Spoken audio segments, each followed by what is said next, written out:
Marcelo Espinel ya nos acompaña, analista político, revisando también ahí su sistema en redes sociales y tomándose, no sé qué se está tomando, pero un juguito. ¿Qué tal? ¿Cómo vamos, Marcelo Espinel, analista político? Gracias por acceder a este diálogo aquí en la WQ. Buen día, Marcelo. Micrófono.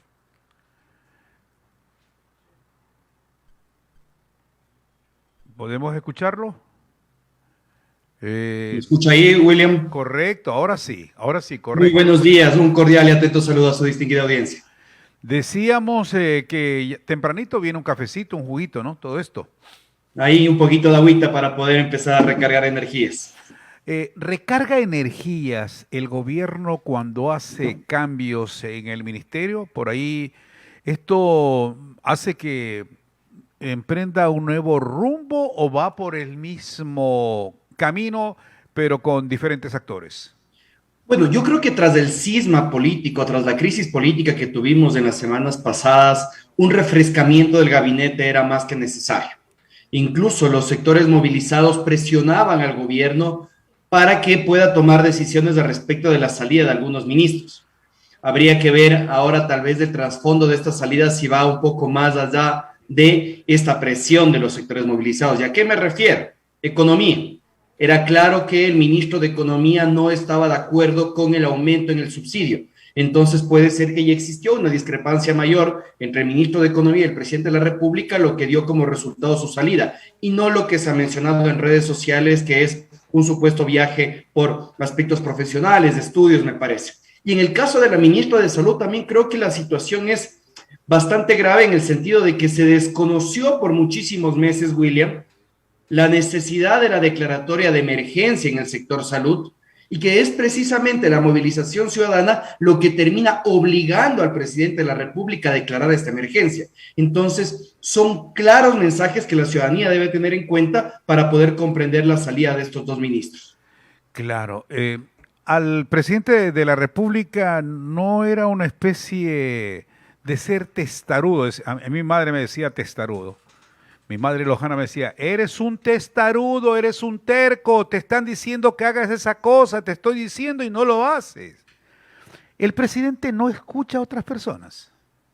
Bueno, al parecer sí existe esa problemática en la presidencia. Yo creo que además de aquello, William, es algo que es, al parecer, una constante por parte de los sectores ciudadanos, periodísticos, empresariales, que se reclama al presidente de la República, y es esta falta de experiencia en lo público. Creo que se sigue creyendo que al país se lo administra como una empresa, que un memorándum es suficiente, y no se ve un liderazgo. No se ve un liderazgo, no se ve un mensaje claro, y esto sin duda que está afectando ya no solo al presidente de la República como tal y su imagen, sino a la gobernabilidad en el país. Claro, y en eso también quisiera ver yo el tema de comunicación, porque si el presidente de la República le dice al Departamento de Comunicación, mejórame la comunicación, que no hay una buena comunicación, eso también fue un mal. ¿Por qué? Porque el presidente estaba haciendo algunas cosas, pero no se conocía, no se sabía. Y eso era falta de comunicación, que no hubo, por ejemplo, y eso fueron muy rápidos en el tiempo de Rafael Correa.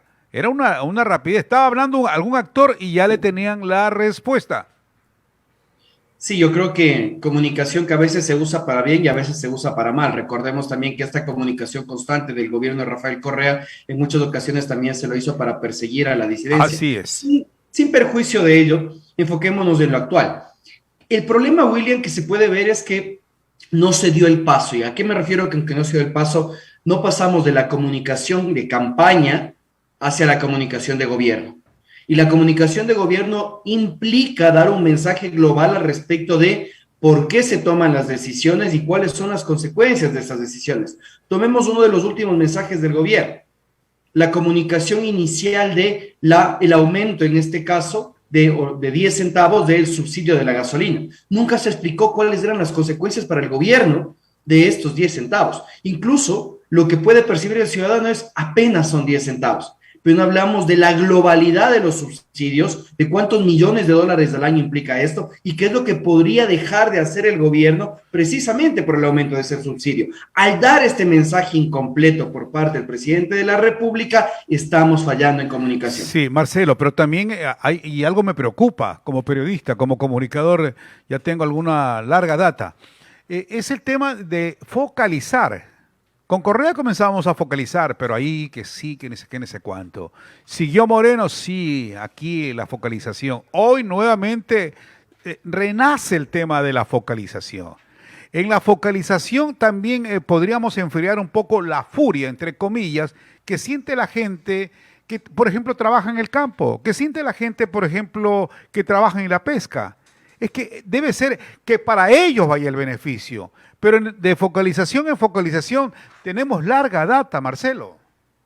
Yo creo que aquí a partir de la focalización vamos a tener dos problemas. Y el primero es que hay una variable en el caso ecuatoriano que puede terminar poniendo en riesgo este tipo de procesos, que lo mismo sucede con los subsidios, y es el contrabando. Ah, ya. Gran parte de la gasolina se va a minería ilegal, así como también al narcotráfico a través de frontera. Y esto es algo que termina alimentando la comisión de delitos.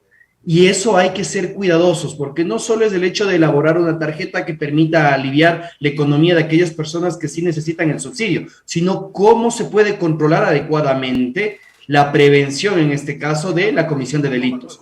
Un segundo aspecto que también es importante tener en cuenta es lo que usted menciona, William, y es que gran parte de este subsidio, en lugar de ir hacia las poblaciones vulnerables, termina yendo hacia población que no requieren del subsidio.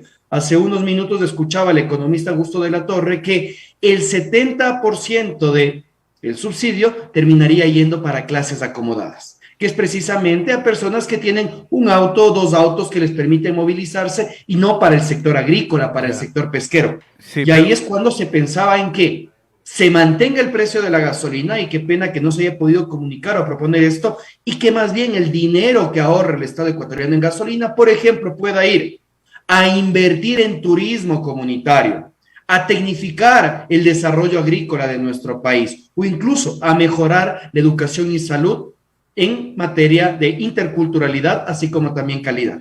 Sí, y lo estás diciendo bien, Marcelo, porque en este tema, a ver, si vamos a seguir con el precio del combustible el mismo y no habrá ese subsidio, pero sí viene lo otro. Por ejemplo, ¿de qué se queja Leonidas Sisa? ¿Ah? Cuando dice compañeros y compañeros, el tema de los fertilizantes, sus costos. ¿Por qué no subsidiamos, por ejemplo, para atender al campo, ¿no?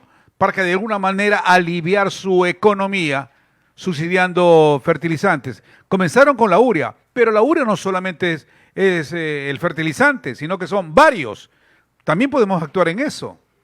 Sí, yo coincido contigo, William, y creo que había varios aspectos en materia de el sector agrícola, así como el sector ganadero y agropecuario, que se podía haber mejorado a través de la inversión del Estado.